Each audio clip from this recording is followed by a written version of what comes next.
Hey everyone, I'm Avi Duglin from Bounce Security, a software security consulting boutique who believe that developing your product securely does not need to be scary and does not need to be a large waste of time. We believe that by focusing on actually bringing real value to your actual product, it can be done a lot more effectively.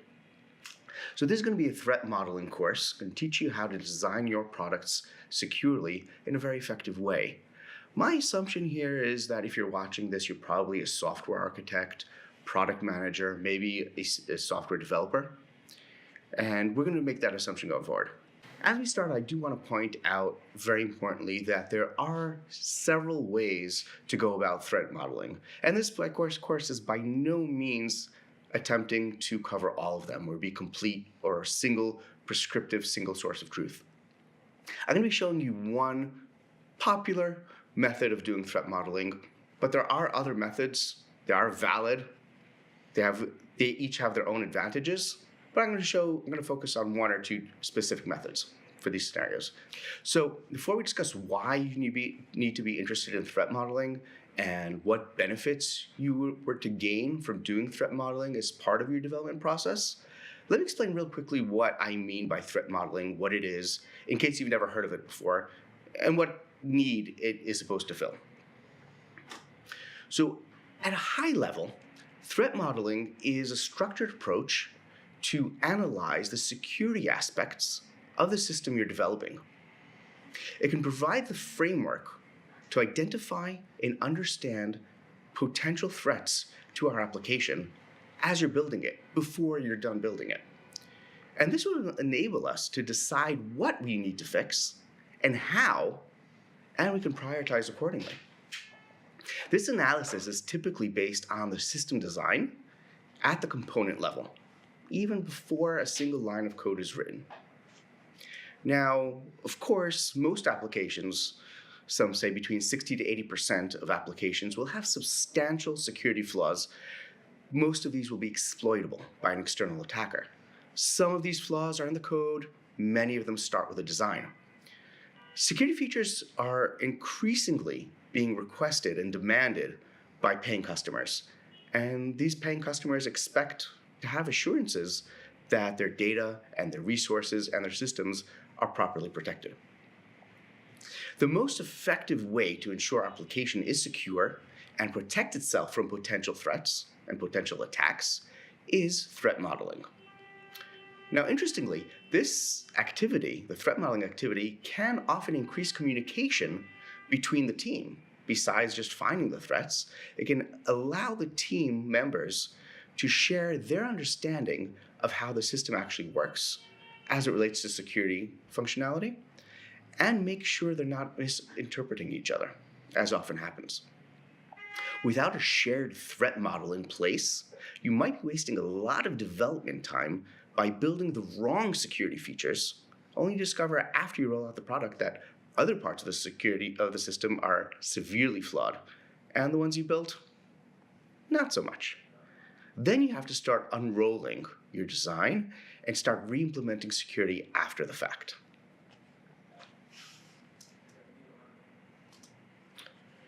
From an architect's perspective, security needs are often non-functional requirements, which often get a lot less attention. And they're non-functional requirements, but they are essential. Understanding these requirements up front will help you design your product features more efficiently, instead of looking to patch some components after it's already installed in production, or after it's rolled out and hundreds of or thousands of users are already using it.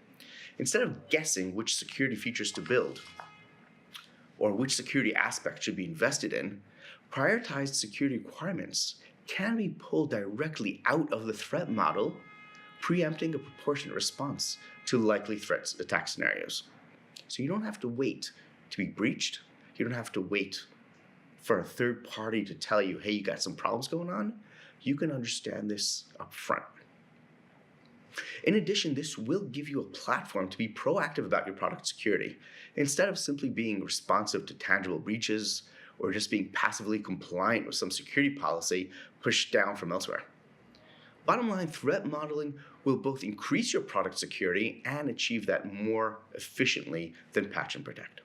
More security for product, less investment time for you. Hopefully by now you are convinced, so let's dive in. We went over the introduction. Next up, I'm going to give you a high-level overview of how threat modeling works. Then we'll go into some detail and walk through the stages of the process. We'll see some examples there. A lot of different examples we're going to look at. Afterwards, we'll take a look at some different aspects of integrating threat modeling into an agile workflow, which typically can create some friction, but there are some ways that you can get it to integrate a lot better. And we'll give you some tips that might be useful in integrating this process before we wrap up. Generally speaking, there are several different methodologies, as I mentioned, with several different approaches for threat modeling.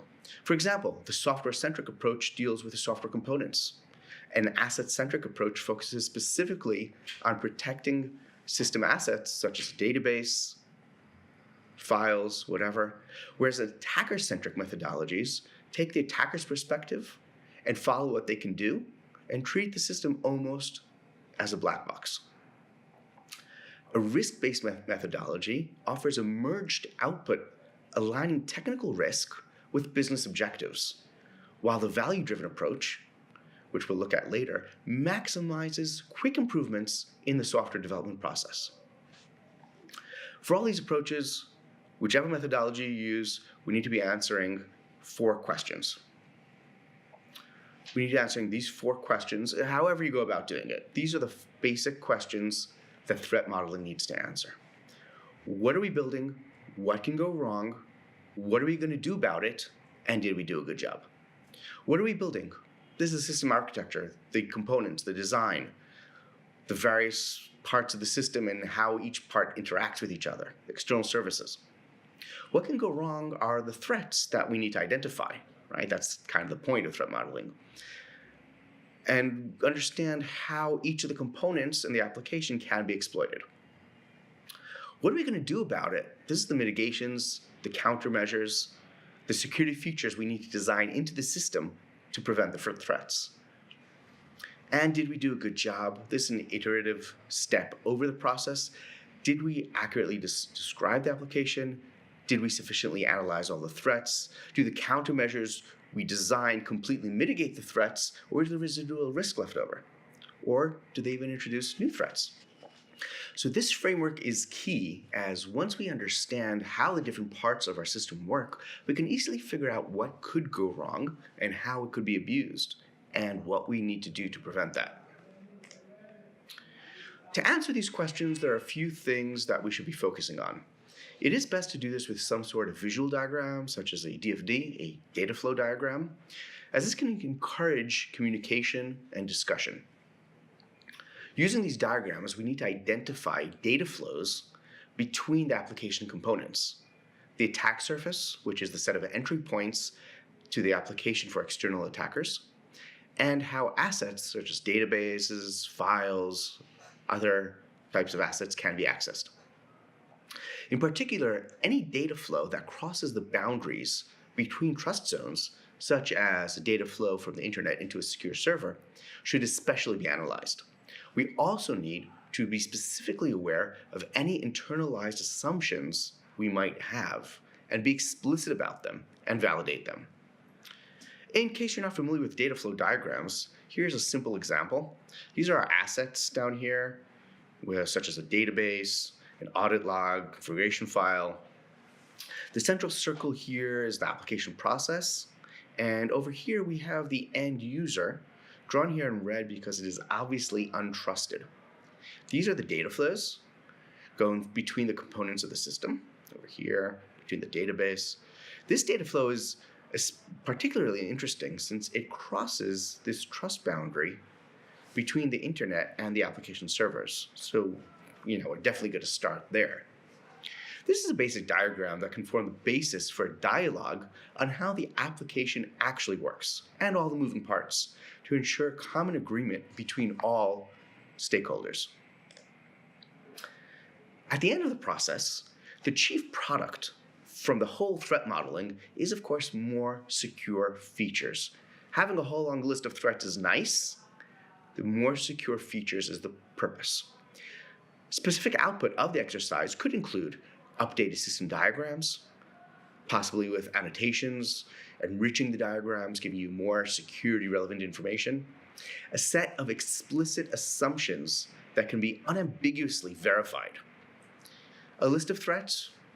It's very useful, together with an exploit scenario and a defined risk level that will help you sort it by priority. And you need to submit security requirements to your developers to build them, as well as modifications to the high-level design or the HLD as you need it. Later on, we'll look at some of these artifacts and what we should have at the end of a completed threat model. At a minimum, we should have a documented list of relevant threats that we are choosing to mitigate, and our detailed design should be updated to include the security design, and security requirements must be defined. Now let's take a deeper look at some of the details and break down the different parts of the process. Generally speaking, there are 4 steps to building the threat model, with an additional preliminary step of defining the limits of the current model. I'm going to discuss each of these at length. After scoping the model and deciding which part we're currently including, step 1 is application decomposition, taking apart the application design to the relevant components and data flows and other elements. Step 2 is threat identification, analyzing the system model from step 1 to flesh out the possible threat scenarios. Based on this, step 3 can now define the countermeasures we will put in place to protect against the threats from step 2. And in step 4, we will review the threat model we built to verify we are done. Unsurprisingly, this does correlate rather strongly to the original 4 building block questions from earlier. What are we building? What can go wrong? What are we going to do about it? And did we do a good job? Because that's the general flow of the threat model. Now let's look at each of these steps in detail. When we're talking about scoping the model, before we actually build the threat model, we need to agree which parts we're actually including right now, which parts we're going to discuss. For example, we might be threat modeling a new feature, and it would not be efficient to threat model the entire architecture all over again. Similarly speaking, if our feature has external dependencies, such as a third-party service, it wouldn't help to threat model the entire stack for the remote service at this point, except only the part that actually has direct security effect on our feature. We need to define what part of the application is being included right now, the boundaries of the feature. Usually this might be obvious if we're scoping a simple feature. It might be very clear and everybody agrees with no problem. But sometimes you do need to make it explicit. The boundaries might be overlapping with a different feature that was already modeled or whatnot. Now this is both breadth of the feature, this feature and not that other feature, but also depth, the functional activity and not the infrastructure. We're not going to model the message queue we just added, we're adding that to the architecture. Likewise, it is fair at this point to limit yourself to specific types of threats. For example, we might not care, for now, about nation-state threats. The inverse of this would be which security attributes are more important and which are less so. For example, we might care about confidentiality, but not availability at this point. It might also be useful sometimes to ensure you focus on the most critical aspects at the beginning and not get sucked into discussions that are less valuable. Note that anything you exclude should be explicitly documented so that you can revisit it at a later date, come back to it and decide that, okay, we do need to take care of those things. And you can review that in step 4. So the first real step of the threat model is application decomposition. Now we're going to get into the thick of it. As I mentioned, the best way to do this is using a DFD, a data flow diagram. But any other form of diagram you might already have can be useful, whether it's a swim lanes or process diagram, whatever you have. Actually drawing a simple diagram, sometimes doing it together cooperatively with the rest of your team, that alone is actually incredibly helpful, and it can often lead to new insights. The purpose here is to have a visual aid to empower us to flesh out the connections and fill in any holes in our understanding. While drawing a DFD, or reviewing any other diagram, try to focus especially on the data flows. What kinds of data are in the system? Where are they going? Where do they come from? Who has what kind of access to them? And which parts of the system trust other parts? Should they be trusted? And why? Is there any way to bypass this trust, coerce, abuse it? Where do these data flows cross our trust boundaries? On the other hand, we don't need to diagram all the implementation details, just enough so that the diagram is clear, answers all your questions, and includes all possible scenarios supported by the application. If you're starting to say sometimes and in some cases, then you need more detail. Feel free to break it out into separate sub-diagrams if needed, but don't get too caught up on the details, just the logic of the flow. Let's take a few moments to see what this looks like. So I'm using here a tool called Draw.io. You could use any diagramming tool just to be familiar with it.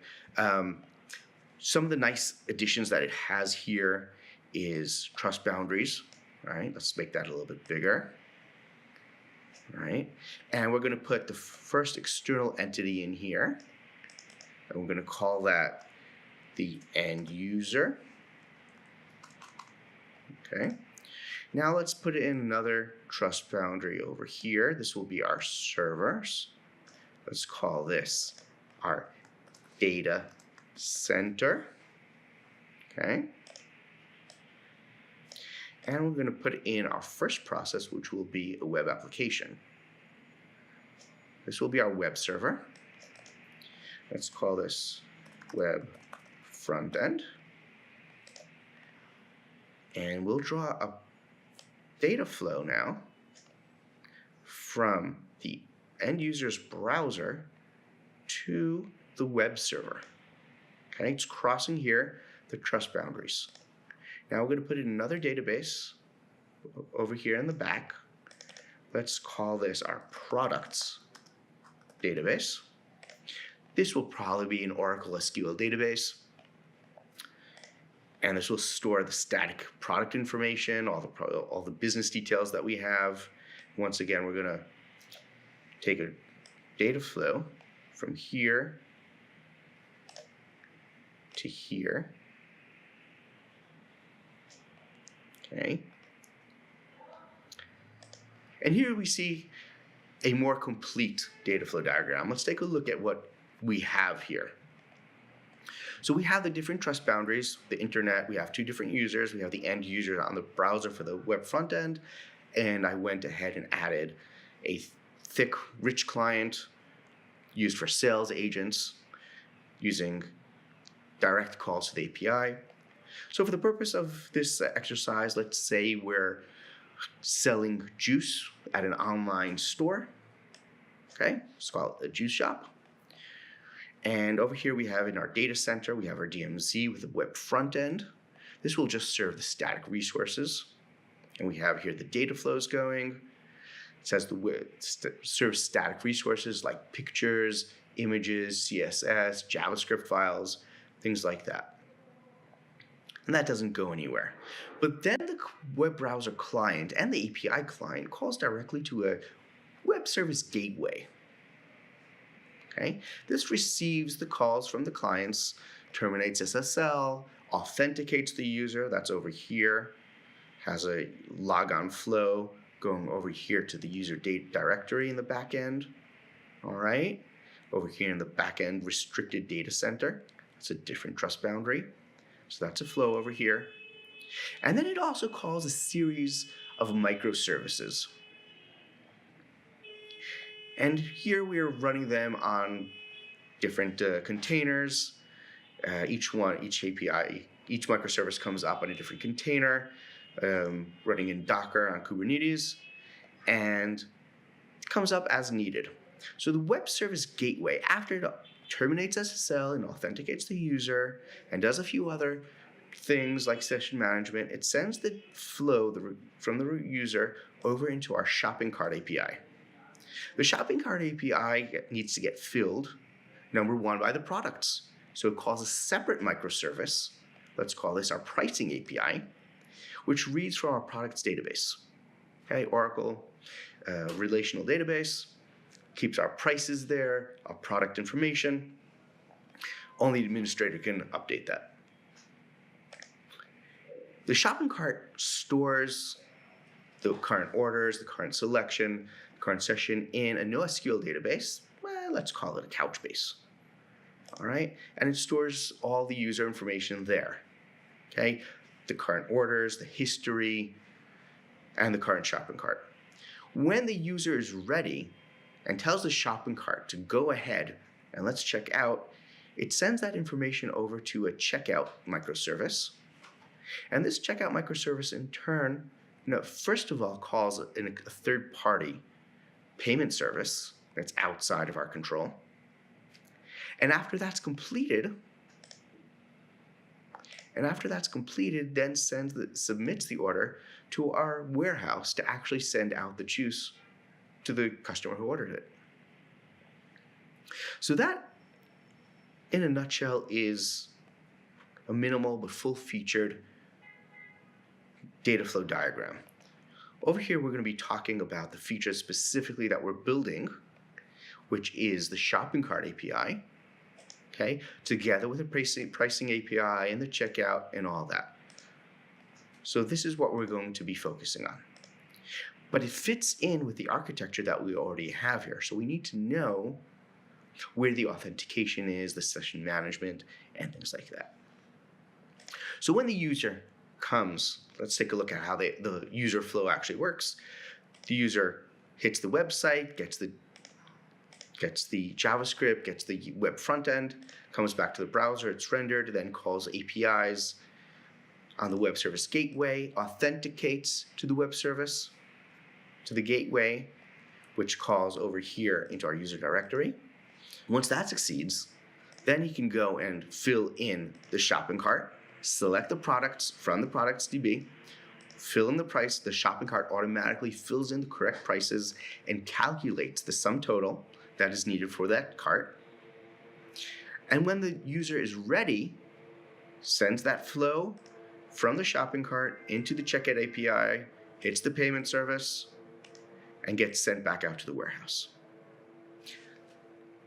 Now you might notice that I actually captured here a lot more information if you see these little tags here. Okay, so I added here a list of the threat agents that we need to worry about. It's not complete at this point, but these are external entities that can do the most harm, the attackers that we need to worry about. I'm not worried at this point about malicious administrators, but over here we have threat agent number 1, that's the end user's web browser. Threat agent number 2 is a sales agent using a rich client. Number 3 over here is the third-party payment processing service. We need to worry about them. And of course, the warehouse that fulfills our orders to actually send out the physical items. I also captured a bunch of different assets, the different types of data and data stores that we have. So number 1, let me scroll down here. Number 1, we have the static files that the web server is returning. Images, CSS, JavaScript, and so on. Over here, we have an Oracle database serving up the relational information on our products, our prices, our details.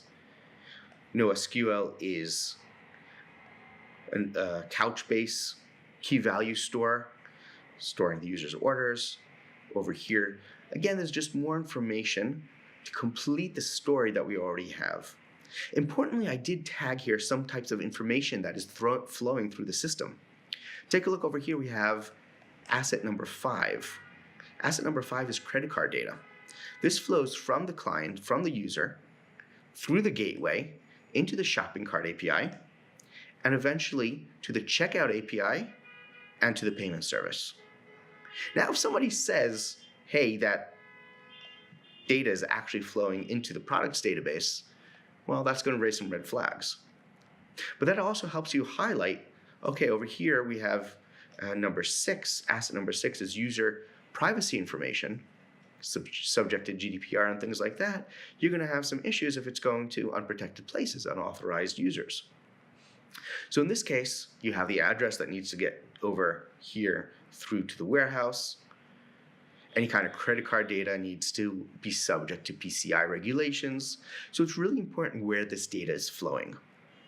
Again, this is not complete. You can add as much information as you need just to complete the story that you have. It is important to get this part right, more or less at a high enough level of abstraction. Otherwise, we're going to be building false assumptions into our model. Okay? It's often helpful to tell a story around the diagram to make sure that the story and the picture match, to make sure that everybody agrees with the story, and we understand what's actually supposed to be happening, and that the diagram accurately reflects that this is what is actually happening. That's what's going to be built. And includes all the data flows and security branches and decisions and interactions between trust zones and all the rest that's part of the story. So try and get this as close to your design as possible. Now let's take a look at step 2. Step 2, we're going to review the different components of the diagram that we just drew in order to discover the threats that are applicable to each component. The method we're going to use for this is known as STRIDE. It's an acronym standing for spoofing, tampering, repudiation, information disclosure, denial of service, and elevation of privileges. We're going to talk about each of these in depth, of course, but it is a good model of the different types of possible attacks, or rather the goals that the attacker has in your system. We're going to use the STRIDE framework to explore each element in the diagram, every process, data flow, data store, user, and so on, and consider which threats in each category could possibly be relevant to the element. And we're going to come up with a threat scenario in that category, and we're going to look at how this is done in a bit. Depending on the type of application, it usually makes sense statistically to start modeling from the points of entry, from any external entities there are, and work our way in. This could be the end users, employees, dependent services, third-party APIs, and the like. We're going to use the STRIDE framework to kickstart our brainstorming. We're going to try and imagine new threats on our features component. But while we're thinking about the STRIDE threats, often we need to come up with some new innovative attack scenario. I don't know, using our recycling feature to smuggle drugs. Don't limit yourself. Come up with them. The STRIDE mnemonic is simply for brainstorming. And you don't need to take it as an exclusive set of allowed threats. Come up with the ideas. You might want to ignore them later, but come up with them. Sometimes these crazy ideas lead to actual things. So stretch out. Be imaginative as you can, but only as it's actually relevant to the security goals of the product. Don't get sucked down a rabbit hole of Hollywood-style attacks. Now, a lot of the threats you'll come up with are rather generic. For example, every web application out there needs to consider threats connected to XSS attacks, cross-site scripting attacks. Every system that has a database needs to worry about SQL injection, and so on and on. These threats are important, and you definitely need to be designing controls to mitigate them. But you don't need to invest a lot of time investigating them, imagining what they could possibly be. We already know that they're there, right? And they're pretty well understood for the most part. Instead, it's great to use something like a threat library or threat patterns, a precompiled set of threats and patterns and countermeasures for a given set of components. For example, I'm going to show you one such kind of pattern that a commercial tool offers when we look at managing the threats. It's very useful. All right, let's take a closer look at the STRIDE framework that I've been mentioning. So as mentioned, it's an acronym representing the attacker goals when mounting an attack. The technical goals, not stealing money type of end goal. The categories are spoofing, pretending to be someone or something you're not. Tampering is changing data you shouldn't be able to. Repudiation, claiming you did not do something you did. For example, claiming you did not authorize a bank transfer. Then the bank has to go and prove it. Information disclosure is getting access to data you're not allowed to. And denial of service is blocking access for users that should be allowed. Elevation of privileges is doing anything you should not be allowed to do, or doing an allowed action on an unallowed data. This might be entering a module you're not allowed to, or reading someone else's data, or changing your own data, that should be read-only. As we said, we'll apply each of these categories to each element in the design, and I'll show you how to do that, and examine applicable threats in each category. We'll walk through some real samples in a bit, but for now consider some, for example, if there's an HTTP data flow from an end user's browser to a web application, we can start off by asking, spoofing. How is the end user identified by the application? Can someone spoof the web server? Tampering. Is it possible for an untrusted remote third party to change the user's request or the server's response? Can the user themselves alter some part of the request that should not be modified by end users? For example, hidden fields, authorization cookies. Repudiation, for example, if this is in a banking application, can a user deny having submitted a request to transfer funds? Can they claim it didn't happen and refuse to authorize it? If the application needs to prove such a request took place, how can it be proven or falsified? Information disclosure, let's look at that. Can a remote attacker sniff the user's traffic? How about a local user? Denial of service. How can a malicious user block access to the server for other users? Is it possible to flood the server beyond capacity or activate some heavy process that could get locked up? Can I crash the front-end web server? Or can I make the application crash some user's browser? Elevation of privilege. Can I access part of the application that I shouldn't, or someone else's data? Can I perform actions on my data that should be forbidden? And in this matter, we go through each and every element of the application and query how it could be possible to abuse or misuse for the various STRIDE categories. We will see some more in-depth examples soon. Note that the STRIDE framework is very important, is a mnemonic. It's useful for brainstorming, but it's only for discovery of the relevant threats. It shouldn't be used as a taxonomy or a classification. In other words, look for possible threats in each category, but once you find the threat, don't start arguing, don't worry about figuring out how to classify it.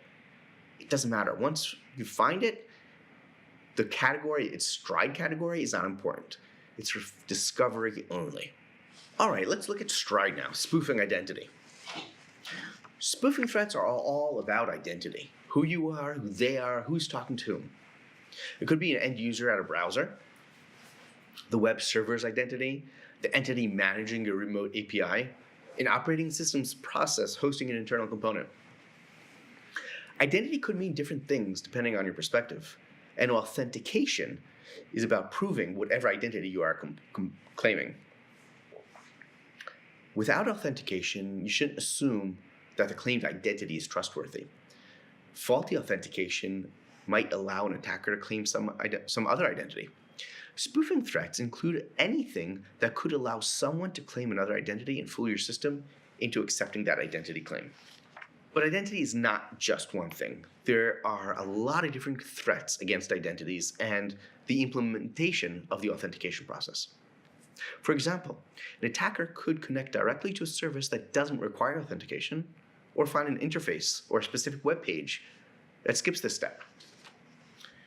Or can use automated tools to guess a user's weak password using a dictionary attack or brute force attack, or even try all possible passwords, or download credentials stolen from other breaches. Use password lists. Or an attacker might put up a bogus server that pretends to be your service and cause end users to accidentally access their server instead of yours.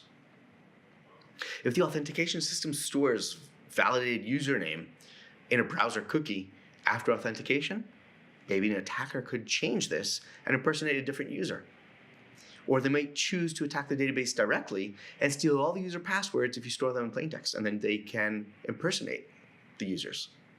An attacker might social engineer users to get them to just give their password to the attacker, also known as phishing. Or maybe the forgot password mechanism enables an attacker to reset someone else's password based on non-secret information. And don't forget all the backend components talking to each other. In any system, there are several different identities, and there are many ways of spoofing that identity or bypassing its validation. Tampering is about altering data you're not allowed to change, that you don't have authorization for. For example, the price of an item in an online store or a juice shop, or your bank account balance. This data might be in the database, or in a file, or in the program memory, or on the network. It might be your data or someone else's data. But it's not just data per se. It could also be modifying application code, which will then be run by the application. The key attribute here is integrity, ensuring data or code is not changed from its proper state without authorization. Authorizing access is an important control, as well as validating all data and preventing injection of malicious data. Some examples of tampering threats might include modifying another user's request that's being sent to the server, causing the wrong action to be taken at their request, or intercepting the response that's being sent from the server back to another user and changing the information there. An attacker might be able to access the database, either directly or through the application, and change the data stored there, for example, including stored prices. A malicious user might change the data they are sending to the server so that it's different from what the client application constructs and inject some malicious data into the request such that it will be processed by the server as if it came from the client. This would include, for example, SQL injection, code injection, XML external entities, known as XXE, and so on. An attacker might be able to even cause your application to load their own arbitrary code, maybe by replacing DLL files on the server, or editing your source code, or maybe just modifying hidden fields being sent in the request to cause a misprocessing by the server, or even returning invalid memory addresses from a DLL or library or dependent service. The countermeasure to each of these threats would be a collection of authorization, data validation, integrity checks such as cryptographic signatures, depending on the specifics of each threat. Repudiation is denying a claim that you did something or claiming that you didn't do something, without having any mechanism to provide proof that they did in fact do it. In some cases, the system would be vulnerable to such abuse. The usual countermeasures for this class of threats would be logging and auditing mechanism, digital signatures, verified authentication, because if I can't prove who you are, it would be pointless to prove what you've done. So repudiation threats would include, depending on the context, things like avoiding logging and taking some sensitive action without triggering the log mechanism, or maybe no log mechanism even exists, or sending so many requests or so much data that the logging mechanism is just overwhelmed and the log file fills up to capacity and doesn't allow any more log records to be written, or causing the log file to cycle and overwrite older log entries. An attacker might be able to cause the application to inject extra records into the log file, for example, by creating new lines in a text file, thus causing the log to contain fake history or cover up the attacker's tracks, or at the very least, could harm the trustworthiness of these logs. Or even maybe they can access the log files directly and edit them to change log records or erase the attacker's tracks altogether. Maybe a malicious user can abuse a shared identity to cause the logging mechanism to write the wrong username to the log data. If you noticed that some of these threats are also other types of threats. Some of those are spoofing threats, some of those are tampering threats. And that's fine. The repudiation angle could give us another perspective and uncover new threats sometimes, or a new effect from an existing threat. But which category it is doesn't really matter. So information disclosure is the one that's usually obvious and clear-cut. Any access to sensitive information that I shouldn't be allowed to see, whether it's internal system data or another user's private information, or data belongs to another part of the organization that I don't belong to. When sensitive information leaks out to those that shouldn't be permitted, this violates the system's confidentiality agreements. Countermeasures usually include a strong authorization mechanism and use of cryptography to encrypt data from prying eyes. So some examples of information disclosure might be things like reading other users' sensitive data right off the network if it doesn't use encrypted protocol, such as SSL or TLS, or from a network that does use a secure protocol like TLS, but maybe it's configured in such a way that an attacker might be able to break the network encryption. For example, weak TLS ciphers or an old SSL version. An attacker might be able to read unprotected files right off the server's disk, or decrypt files that were protected using weak encryption. A malicious user might find sensitive internal data embedded in error messages or hidden in documents which they have access to, but they're not supposed to find the hidden redacted data. Another threat that an attacker might be able to access the application's log file and find users' private data stored in the log file. Denial of service attacks, or DOS attacks, affect the system's availability. It could be either by crashing the server or blocking a specific process, maybe slowing it down to unusable levels, overwhelming its capacity, or blocking a specific user, or really anything else that prevents the system from doing what it's supposed to do and responding to those that should be served. Mitigations that can help protect the system's availability include things like rate limiting, server failover, lockout prevention, and more. An attacker could DOS your system by sending invalid parameters that cause runtime errors in the application and cause a crash, or causing the server's network layer to drop or reset all client requests, all client packets. Overwhelming the server by flooding with too many packets or too much data all at once, more than the server can process or scale for. Or asking the server to kick off a process at an enormous amount of data, which will occupy the server for a really long time. An advanced attacker might want to DOS a specific part of the system. For example, shutting off the application's logging mechanism, preventing anything from being logged while I'm doing a sensitive operation. And of course, don't forget about the repudiation effect this would have. An attacker might also want to block a specific user or a set of users and lock their accounts by trying too many wrong passwords. Threats that are included in elevation of privilege leads to an attacker performing any action in the system that shouldn't be allowed. So it's very wide-ranging. In general, these threats are usually prevented by proper use of a solid authorization mechanism and based on least privilege in all parts of the system, though this does then require administration of user privileges, which can have its own flaws.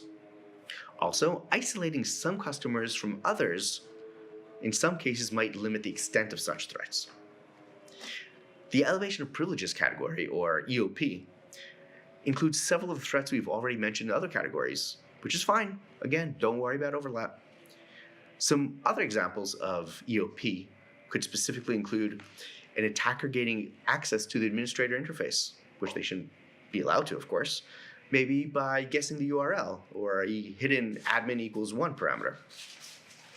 A malicious user might manually craft a request and send it directly to the web server, bypassing client-side access checks, or sending it straight to a backend server, or the message queue, bypassing your application altogether. If you can inject a command into the application, let's say using SQL injection or command injection vectors, and get the application to run your own command, you can take advantage of the system's privileges far beyond your own. A malicious user might even be able to modify the list of their allowed roles or privileges if it's stored in a cookie, for example, and in this way be able to perform an action that they shouldn't have been authorized for, or even access another user directly by modifying the stored account number in the cookie. So these were a bunch of examples. Now let's take a look and see how to apply the STRIDE framework to that diagram we built earlier. So let's go back to this diagram. Again, this is for our online Juice Shop. Okay, and we're going to go one element at a time, and each time we're going to apply the STRIDE framework and ask the different questions and try and find new threats. So let's start with the internet, the untrusted entities here. Start with the user's browser. It's also marked as our threat agent number 1, obviously. And we're going to take a look at this data flow that's moving from the browser to, I'm going to look at this data flow over here, that's moving from the browser to the web service gateway. That's how the number 1 access point for an external attacker to get into the system. Malicious users will be using this to try and get to other people's shopping carts and so on. Let's take a look at what they could do. So number one, the obvious questions. Spoofing, right? How do I know who the user is? Well, let's take a look at this. Down here, we have the user login. And if we look at the C02, that's control number 2, that's authentication. Okay, so we know who the user is. Okay, we dealt with that element of spoofing. What about the server? Can the server be spoofed? Well, let's take a look at C01. Control number 1 means that it's moving over TLS. And we're going to fill out our design document with a whole lot more detail on how to implement that TLS on the web service gateway. So we're going to be reasonably sure that the gateway server is implemented with proper TLS, with a properly signed certificate, with proper cipher suites involved, proper configuration, everything's involved, with all the proper headers, and we're going to get into more detail on that. Okay, but these are threats that might be interesting to consider anyway. Okay, now let's ask about tampering. Can the data flow be tampered with? Well, again, we have over here control 01 TLS. Again, if it's implemented properly, nobody's going to tamper with that. There might be other places. There might be malware on the user's browser. There might be some kind of proxy before the service gateway or some kind of intercepting router. These might be issues we might take care of. And if those exist, that means we need to fill out the diagram a little bit more. But according to the diagram that we have right now, tampering doesn't look to be too much of an issue until we get into higher end. Again, we're not worried at this point about things like nation-state threats and attackers of that sort. Okay? Let's jump ahead and look at some of the more interesting flows. Okay, and we go through the whole STRIDE framework for each of these. But let's look at this flow here between the web service gateway and our shopping cart API. Our shopping cart API is a microservice pulled up dynamically on a Docker within our Kubernetes platform or OpenShift, whatever. And the service gateway knows how to find these APIs. But let's ask these questions. The STRIDE framework. Number one, spoofing. Can someone spoof the cart API? If I'm internal to the network, obviously we're ruling out external attackers here, but if I'm in the same network as the shop, can I put up my own API to receive those calls? Well, there's no TLS here, so that's an interesting threat. Can someone pretend to be the gateway and hit the shopping cart and be able to abuse the API in that fashion? And pretend to be the gateway. Well, what can they do? They can read other people's carts. They can delete other people's carts. They can update the pricing detail that was put in by the pricing API for my own cart. I can do a whole lot of damage to the system through that API if I'm allowed to access that. Obviously, later on, we'll talk about how to implement authentication and protection against attacks on that flow. To the same extent, tampering, if I'm in the same network, maybe I can man in the middle that flow, that data flow between the gateway and the shopping cart API, right? And I can change what is being sent. I don't need to spoof, I can just change that myself. Repudiation might be interesting between somebody that's, if you have several different services accessing the API or several different APIs receiving that, then that could be an interesting attack. Information disclosure, again, if I'm on the same network, I can listen to this information. I can grab the user's credit card, that's asset number 5. That's users' credit cards. I could grab that over the wire if I'm internal to the network. I can grab other personal information. That might be interesting. Denial of service, if I'm, again, able to drop the shopping cart API. What happens? Does OpenShift bring it up automatically? Will nobody be able to continue shopping? Right? Denial of service might even be that I can do spoofing on the shopping cart API and start deleting automatically everybody's shopping cart. Nobody can do any shopping. There's no carts.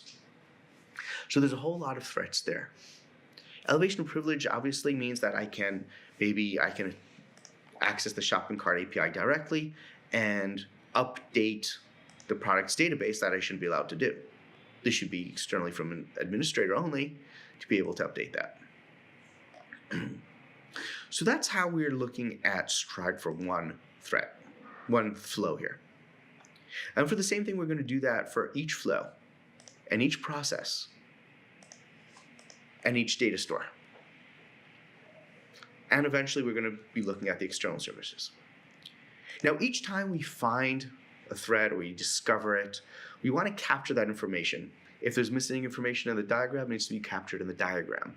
We find threats, we need to capture that. Now, this could be as simple as an Excel file with a long list of threats, listing what component it's on, what threat it is, what it affects, who can do it, what damage it does, and a little bit of a description around the exploit scenario, how to go about exploiting that flaw. But it gets a lot more interesting when you use threat modeling products. One of the products I like using, it's a commercial product with also a free version called Irius Risk. Okay? I'm just going to use this just platform that I like using. It's very full featured. It shows a lot of stuff. And I'm just going to show you a bit of a more advanced way of doing the same thing. So let's go back. First thing we do when we're building this, it's not just about collecting the threats. It does a whole lot of practically automatic wizard actions. It's based on a really strong rules engine. So here it has a very similar diagram, similar to what we built, except that we didn't have to draw it this time. This time we just added the components. We walked through a questionnaire and the wizard filled it out automatically. Okay, we're going to look at some of these more in depth. But fills out the components. We tell it the data flows between the different components. So we have here all the components and all the data flows. Okay. Once we have all those components built in, now we can start putting in threats on a specific component or on a specific flow. I'll do you one better. This product will automatically generate a whole lot of threats based on risk patterns that apply to each component that you defined. So for example, you have here a list of threats for each component. We built an API client. We built the end user browser. We'd be worried about sensitive data that's compromised through query parameters in the URL. And you can assign an owner to it. This integrates very nicely with Jira if you want to push the fixes automatically. And it gives you a lot of information on what the threat is, what the exploit could be, okay, the impact it has on confidentiality, integrity, availability, and how easy it is to exploit it. Information on how to exploit it. So we have a whole lot of information here, right? Sensitive data directly put as parameters on the URL, could be leaked, and so on. And gives you a lot of details, information, additional references. But then we get to the actual weakness that might appear in the application.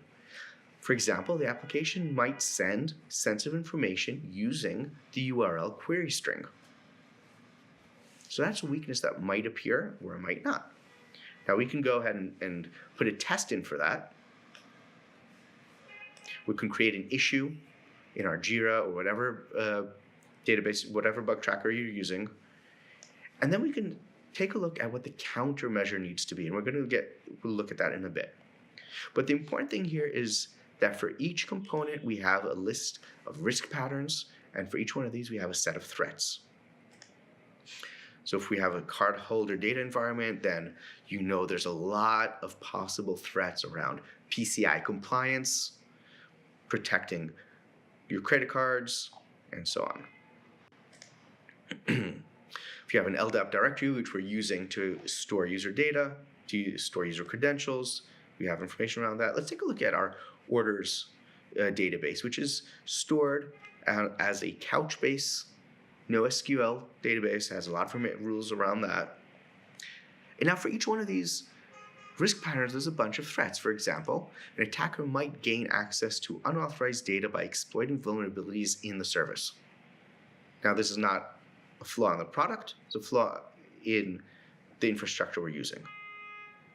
And we're going to take a look at the risk around that in a moment. But the service itself might contain vulnerabilities that could grant access to data. Okay? And there's a whole long list of threats, and for each one of these we're going to deal with. But let's do this ourselves for a bit. Let's go back to the architecture. Because if we look at our original diagram, the shopping cart reads the pricing API and the database and keeps track of the orders. But if we look at the diagram that we built here in Arius Risk, we're actually missing one of those microservices. We actually don't have the checkout service, right? We need a checkout API and a payment service. So we're going to go ahead and add a web service now, and we'll fill out the details for that in a moment. I'm going to click Next, and we're going to say this is in our private secured zone, right? If we look here, it's in our container platform. And now there's no real need to be doing this twice. Choose one diagramming system and do that, or draw it on a whiteboard and copy it over later. Either way is fine. So it's in our private secure trust zone. Next, we need to tell the platform what types of data our microservice is using.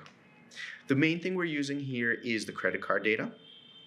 It processes credit card data, it receives it, and also sends it onwards, but it doesn't store credit card data. Right? It sends it over to our third-party payment service. But it also accepts PII, user information, the address, where the products need to be sent, to submit that over to the warehouse to be fulfilled. So we're going to add here some customer data, received by component. We don't really do much with it. And specifically PII, home address, things like that. So we're going to receive that, process it, and send it onwards. Next, based on our previous answers, the platform wizards up a whole bunch of new questions. For example, we need to give it some information on credit cards. We hold credit card data. We need to answer information about that. What data are we holding?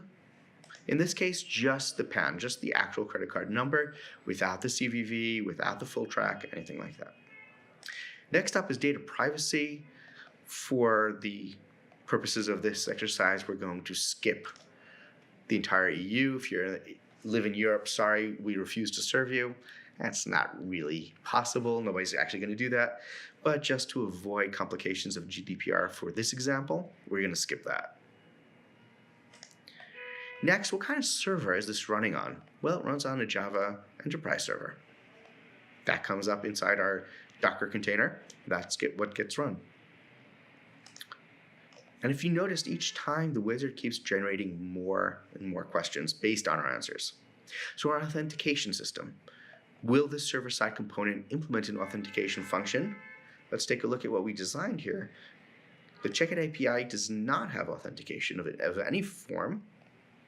Authentication is done by the web service gateway, and there's no authentication between our microservices. So no authentication. It's going to be deployed on our internal infrastructure, not in the cloud. Not going to bother managing any session on this microservice. And internally, everything's going to be unencrypted.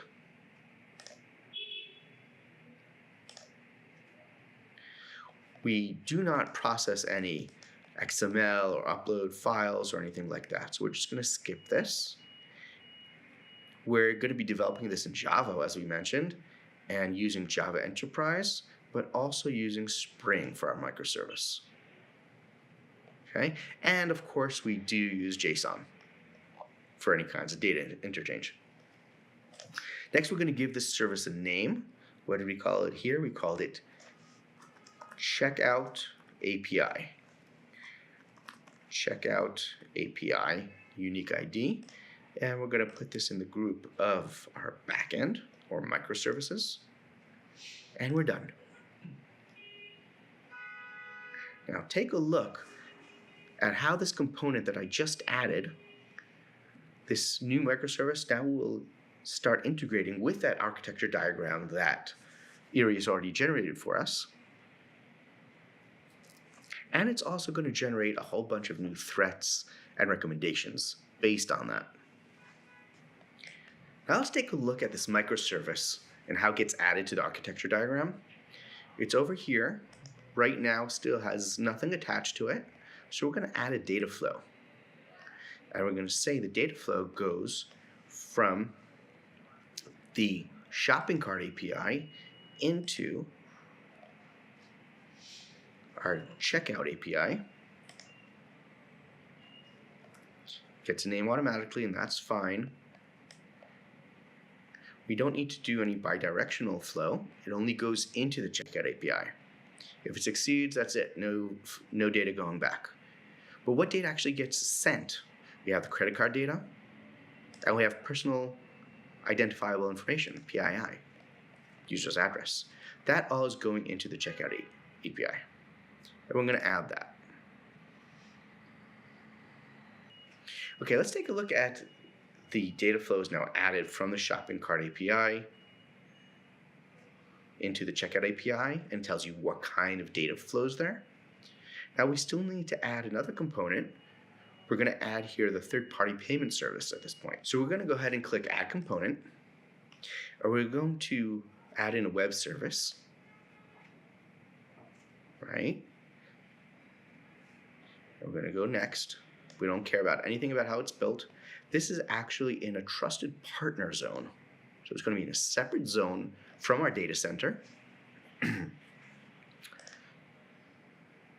Now, only thing I don't know what else it does. Only thing I know about is what I give it. I give it the credit card data received by component. I assume it's processed. But I'm not sending over any of the PII, right? That only gets sent over to the warehouse. Over here, we only have the credit card data. So we need to answer about credit card data. At this point, we're only sending the account number, the PAN, what kind of server. I don't know. I don't need to care because that's not part of my system. It's just the external flow that I'm going to care about here. Will it implement an authentication function? Yes. Uses an existing authentication component or system. How that is built, I'm just reusing it. It needs me to send a merchant ID, and it manages everything else. I don't need to care about that. Deployment, it's not me. Session management, no session. The communication with the third-party service for payment is, of course, encrypted. It is TLS, but they decided to implement the cryptography themselves.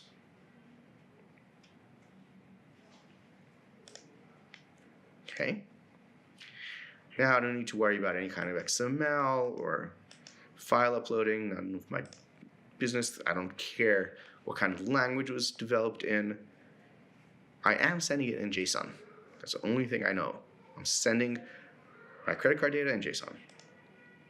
And component details, we're going to call this, what did I call it here? The payment service. Payment service. Payment service.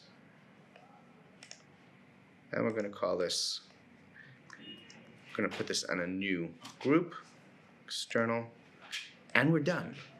All right, so we added this external service here for the payment processing, and we need to add a data flow from the checkout API into our payment service. So let's go ahead and do that. Let's add a data flow from the checkout API into our payment service. And this pops up right up. Right? Again, it's only one way, with only credit card data. That's the only thing that flows. And the only thing coming back is yes or no. Succeeded or not succeeded.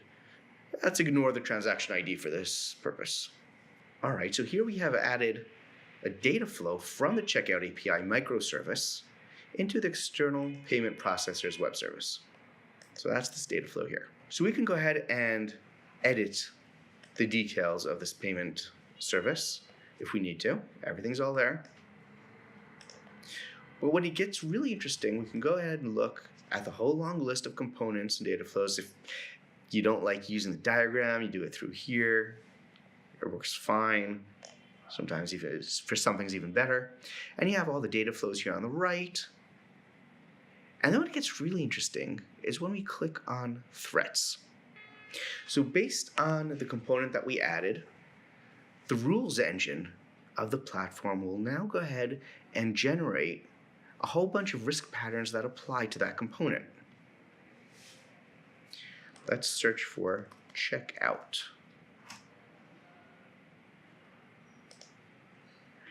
And find that. So here's our checkout API. Okay.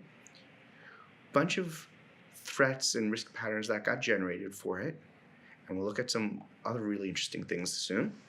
But what's really interesting here is that all these threats come free of charge. I don't need to walk through it one at a time, trying to imagine every possible stride threat. It has this automatically, access sensitive data, and a bunch of different threats in that use case. Let's say an attacker wants to access sensitive data. How? It could be through anonymous users gaining access to sensitive data, or gaining access by directly accessing the resources, or connecting directly to the service and receiving that information, and so on. If the server itself is compromised, it becomes an issue. And here we have, it's not broken down by stride, but for each one of these possible use cases, you have matching threats. If there's something that you come up with that doesn't exist here, you can just go ahead and add a threat. So let's look, what here would be missing? On this checkout API, we have the user's address that's going to get sent. Let's say, as an attacker, I want to change the address. So every juice that somebody else orders comes to my house. Okay, so we're going to say here that checkout API, and the use case is, and how is the attacker going to achieve this? By intercepting the request to warehouse. We're going to give it an ID, change address. Now it doesn't affect confidentiality at all in this case. We might be trying to steal the user's address, find out where a person lives, but that's not the point. Right now we want to change the address so the juice comes to my house. Integrity is high and availability is high. We're changing the data, and we're affecting the availability of the juice delivery service. Okay. Easy exploitation is, let's call it medium. And we're going to fill this out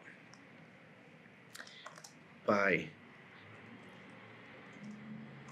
intercepting local microservice traffic and internal attacker can cause all juice to arrive at their own house. We're going to go ahead and save that. Usually you're going to want more detail. And boom, all of a sudden I have a whole new use case and a threat that I'm going to need to fill out now with more detail. Fill out the weaknesses, how could it happen, what do I need to do?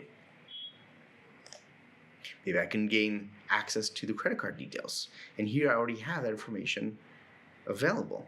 For example, full primary account number is displayed on the user interface. Okay. Now this gets really interesting. We're going to come back to this later to talk more about risk patterns and how to generate libraries automatically.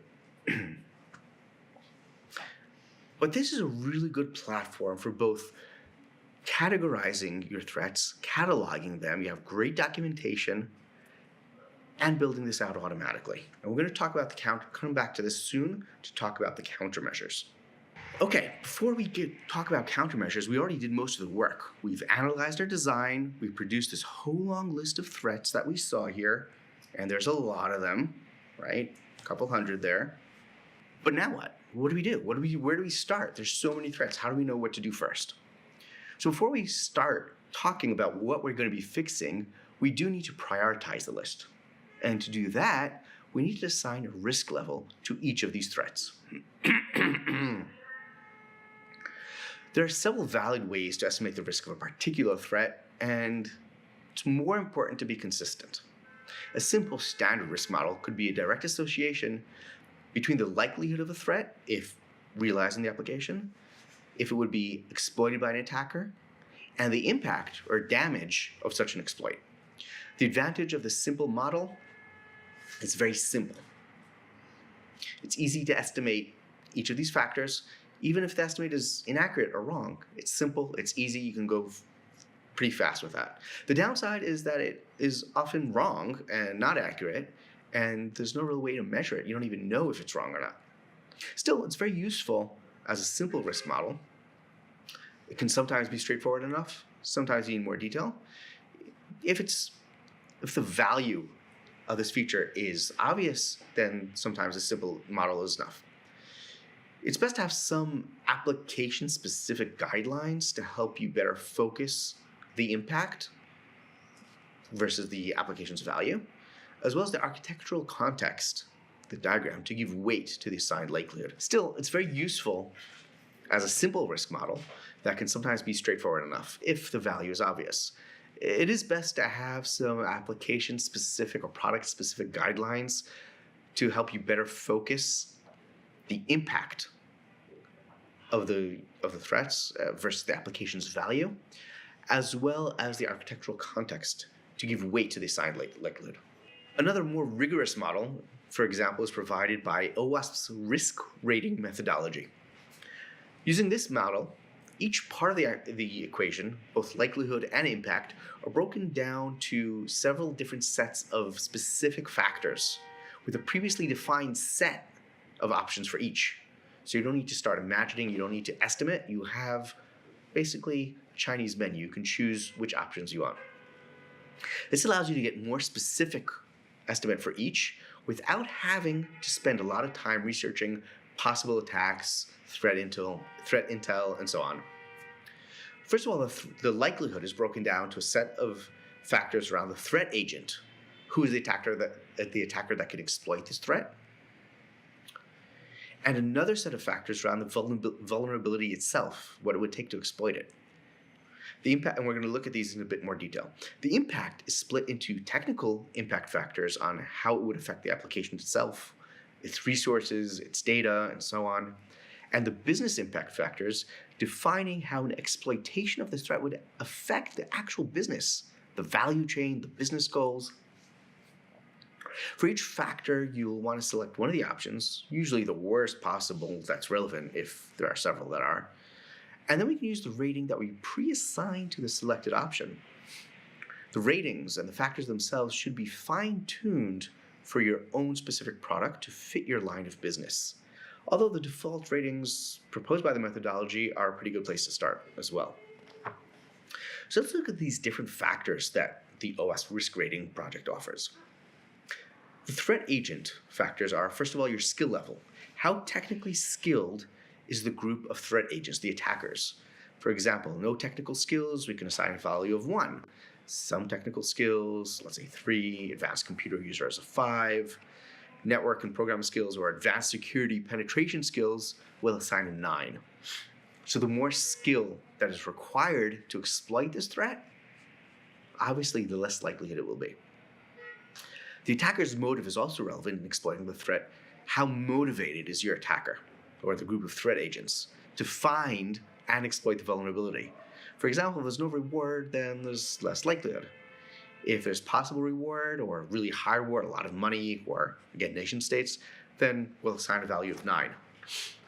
What kind of opportunity, what resources are required for the group of threat agents to find and exploit the vulnerability? For example, do you need full access or expensive resources? Do you need to break into the server farm? Do you need special access or resources? Maybe you just need to have some access, like a regular user. Will assign a value of 7, or no access, or resources required, a value of 9. So I'm getting a lot harder. And how big is this group of threat agents? If there are exactly 3 people in the world that would do it, or just the internal developers will assign a value of 2, or system administrators. If it's anonymous internet users, we're going to assign a value of 9. And with each time we're adding in how much more difficult, how less likely it would be for the attackers to exploit the threat. The next set of factors related to the vulnerability itself. The goal here is to estimate the likelihood for a particular vulnerability involved being discovered and exploited for the group of threat agents we just selected. We have ease of discovery, how easy it is for this group of attackers to discover the vulnerability. Obviously, it'd be easier for developers. If it's anonymous users, then they're going to be a lot harder. If it's practically impossible, you need to do binary analysis, we're going to assign a value of 1. Or if it's difficult, for example. If it's really easy, or if there's automated tools available, it's trivial to find it, then we're going to set it at 9. We have ease of exploit. Once I found it, how easy is it for me to exploit it, to take advantage and steal whatever it is I'm trying to steal? If it's just theoretical, like cryptographers love coming up with theoretical flaws, we'll assign a value of 1. But those theoretical flaws usually turn eventually into something that's possible but difficult. We'll assign a value of 3, and then it becomes easy. Again, if there's automated tools, we'll set a value of 9. Awareness is how well known the vulnerability is to a group of attackers.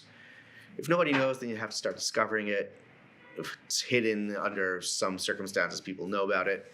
If it's obvious or well-known public knowledge and public documentation, we'll assign a value of 9. And lastly, intrusion detection. How likely is an exploit to be detected? It could help reduce the risk if we can respond very quickly, or if we discover it right away, or if the attacker needs to start dealing with consequences. For example, active detection in an application will set a value of 1. If it's logged and eventually reviewed, we might set a value of 3. If it gets logged without review, as is so often the case, we'll set a value of 8, or not logged at all, or not discovered.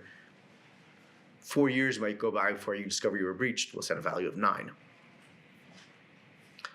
More critical. Now let's take a look at the different sets of impact factors. So we have technical impact and business impact. The technical impact factors relate to the classic areas of security and it's intended to represent the direct damage of an exploit to the system itself.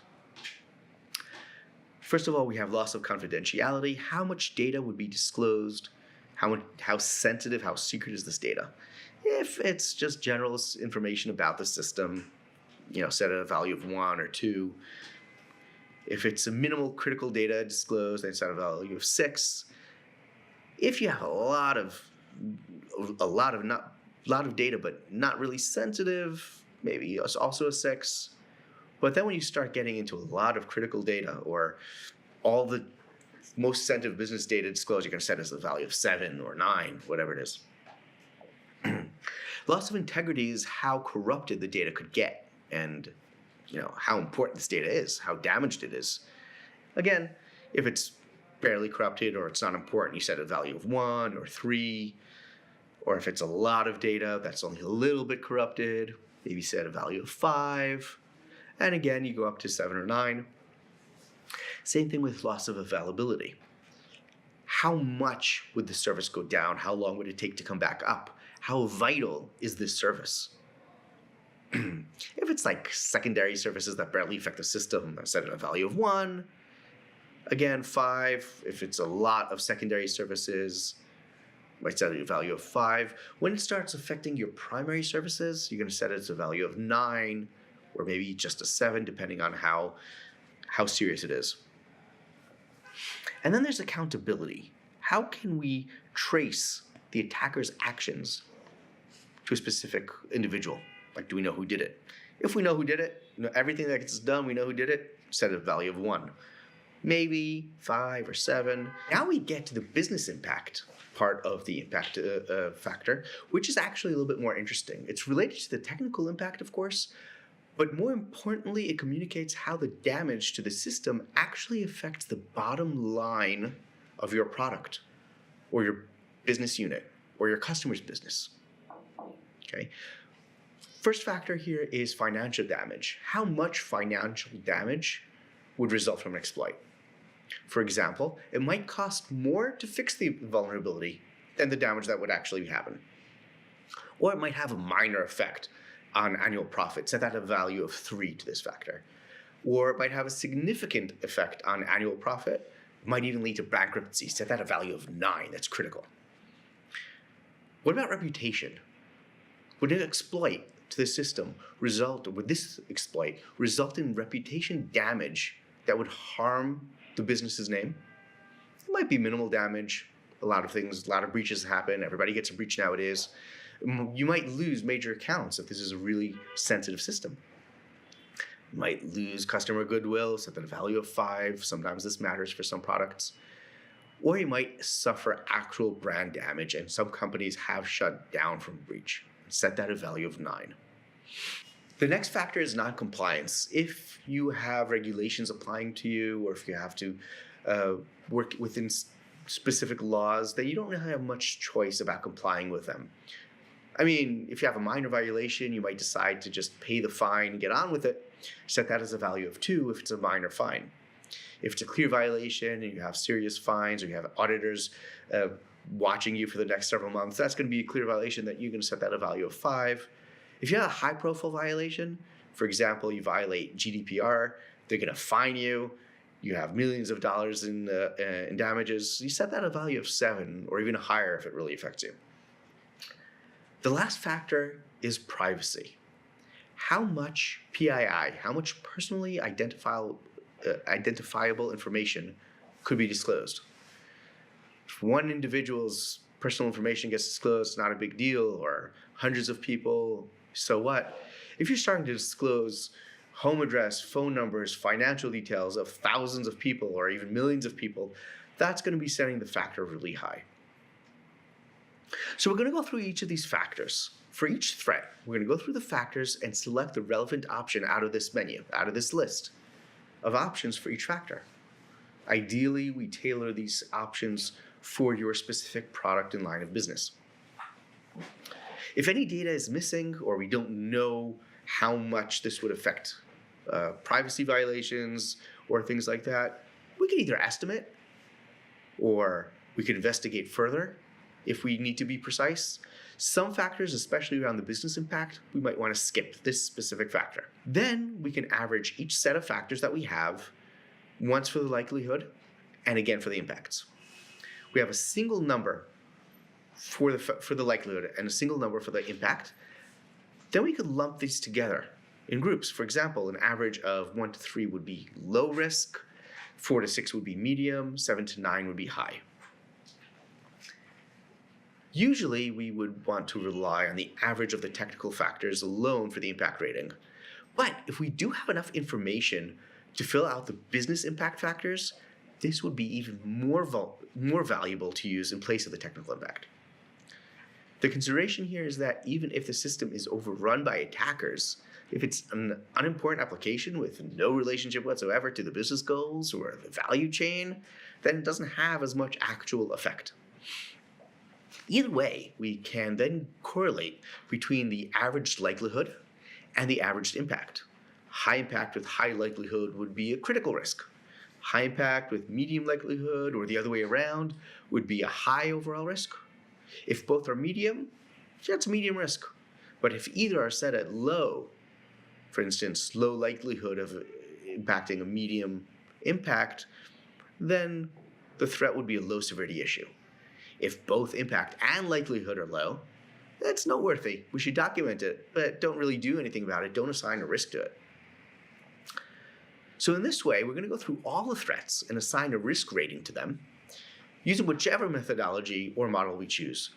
The Arius risk platform that we were looking at before has a slightly different consideration of how to calculate that risk.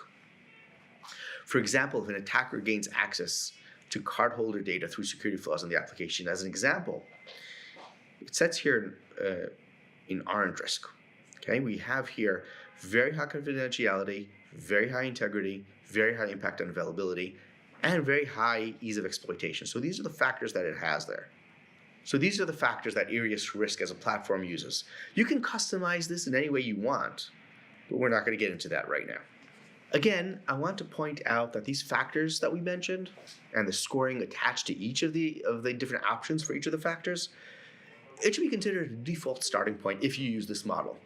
Even if you use this model as a default starting point, and it would be a lot more effective if you tailor it to the specific types of data, specific types of threat agents that you have for your product, how your customers use it, the types of data and resources it affects, and how it affects your own line of business, and so on.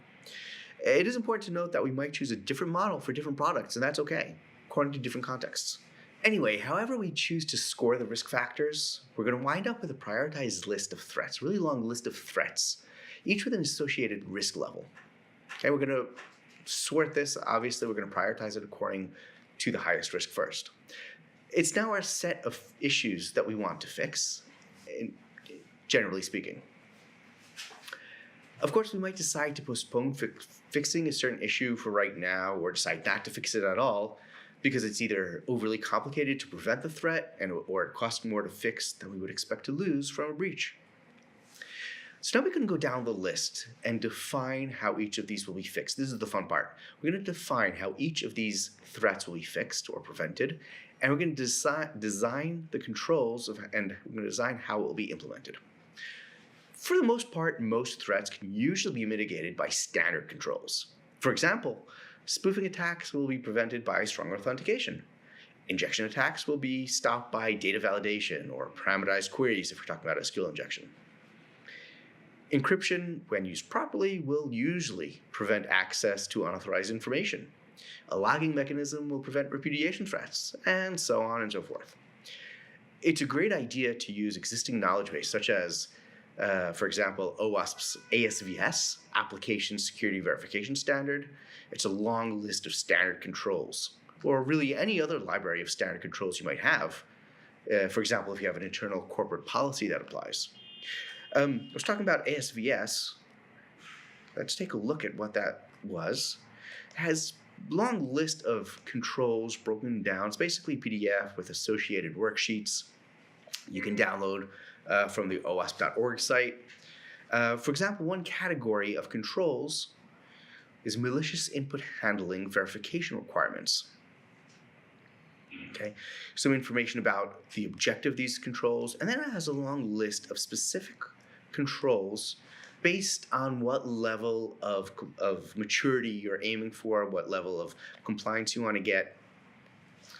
And you have different controls that you want to put in. For example, verify that input validation routines are enforced on the server side. You always want to do that. Verify that a single input validation control is used by the application for each type of data that is accepted. This is kind of a higher end thing that you might only want to use in phase 3. And so on and so forth. There's a long list of controls. And this section right here is just around preventing malicious input and input validation. And for each category, you're going to get a long list of controls that you want to look at. The important thing here is that it really helps not have to reinvent the wheel. It really helps you know to pull something out of a library. Okay, this is our threat. This is our standard mitigation. This is what we can use. We don't need to start doing it. It also covers a lot of the details of implementing each control, because otherwise it would get tricky and you need to start putting a lot of research and information around pulling that out. But you use the standard patterns, it's best. You usually don't need to worry about creating a whole new set of patterns. Now, if we take a look at the defining countermeasures in the Arius risk platform that we were using before.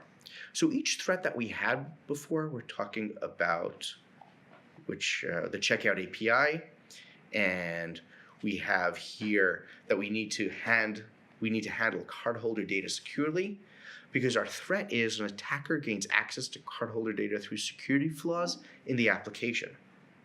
Now we can talk about what would actually cause such a thing. Applications are vulnerable to known flaws. Okay, that's very generic. But now we have a long list of controls automatically pushed in by the platform, pushed into our model here. Use parameterized queries, validate buffer boundaries. Okay, so we're using Java. We don't need to worry about buffer boundaries. So we're going to remove from weakness. Okay, we're going to remove that threat, that countermeasure. And we can go through the countermeasures that the platform provides automatically. And we can either say, okay, this is done. Okay, let's open that up. Do not use insecure cryptographic storage. Okay, we're going to say this is required. And we can go through each one of these proposed countermeasures. And for example, use parameterized queries. I'm going to go into that. And yeah, it's required. It doesn't, it's easy to do. But you know what? We already did that. And we have a framework that handles that for us in our data access layer. So I'm going to mark that as implemented. Okay. I'm going to save that. And that's going to update our model accordingly. And we're going to see that this threat is now partially mitigated. Now this countermeasure is now marked as implemented. And if you notice, now the risk is partially mitigated. We mitigated 8% worth of that. Okay, we completed it. Now for all the rest of the countermeasures, what I want to do is I'm going to create a new issue for all of those countermeasures. And that's going to push it directly into your Jira as tasks for developers to pick up and fix. Now, interestingly, each one of these can be also connected with your testing platform. Okay, it's not tested or it's manual, but I could also connect it directly with your JUnit tests, whatever the platform is you're using, and it will connect that automatically. So tests will be picked up and put into here and will register whether it's actually implemented or not. And we'll build in regression testing on your threat model, which is kind of brilliant if you ask me. All the rest just automatically get pushed. All these long list of threats gets translated. All these long list of threats gets eventually translated into countermeasures that need to be fixed by developers or designed first. And each one of these can be either sent individually over to your bug tracker, or you can send all of them at once. Sync with issue tracker and automatically pull out information of what was done, what wasn't, if it was already implemented, or create new issues for all the requirements that you just added. And you can connect it with your testing platform. So this provides a really good live view of your threat model as how your application relates to it. What was done, what wasn't. Now, I happen to like this platform because it does a lot of work for you. Great risk engine, integrates really, really well with the developer bug tracking and task management. But whatever you do need to document the threats. Again, it could even be a simple Excel sheet or something as smart as erase risk. And for each threat, you're going to need to figure out the countermeasures. Whatever platform you use, it's fine. You can use Jira to document your threats and requirements and put it into that. Not an issue. And you need to associate a risk rating, of course. The low-risk threats, you may decide not to bother even considering how to mitigate, what kind of controls you need, because you're not even going to bother implementing them even if they're easy. The medium ones, you're probably going to want to figure out, and the high ones, of course, you figure out what kind of controls, what kind of countermeasures you need to build, and then you figure out when you're going to do it and how to do it. Finally, we reach phase 4, analysis, which is kind of retrospective, similar to what you do in Agile. So the question here is the threat model correct? Did we produce the full and complete list of threats? And most importantly, did we decide the right controls to mitigate the right threats? In particular, take a look again at your diagram. Does it still represent your understanding of the system and how the parts work? Did you review each element in the diagram, including the data flows? using each of the stride categories? And did you find at least a few threats for each element in each category? Because if you didn't find any threats, it's a good chance that you probably skipped something. It's really rare for a system not to have any relevant threats in a category, or for a component not to have any applicable threats. Even if it's already well mitigated, you should still consider it. Is it mitigation enough? Is there mitigation? Come up with that. And are each of these threats documented in Arius Risk or whatever platform you're using? Even better, have you already submitted a bug for each threat?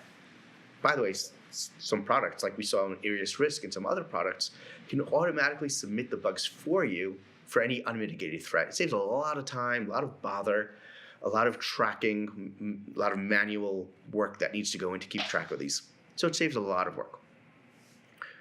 Did you design countermeasure for each threat, and does it completely mitigate the threat? For example, we saw we implemented a few countermeasures, but we didn't completely mitigate the threat. And importantly, could the implementation of the control that we just designed, could it introduce any new threats? For example, if you design the throttle on the login form to prevent spoofing attacks, could it lead to denial of service threats? So if you have a design in mind for the control, have you already submitted a bug for it to be fixed? Or better yet, updated the feature design to include the new control? Ideally, there will also be a set of test cases defined per threat. And as we saw, Arius does a lot of that work for you and can plug into tests that you build, unit tests. This helps ensure the development of the control is done properly to prevent any bypasses and abuse.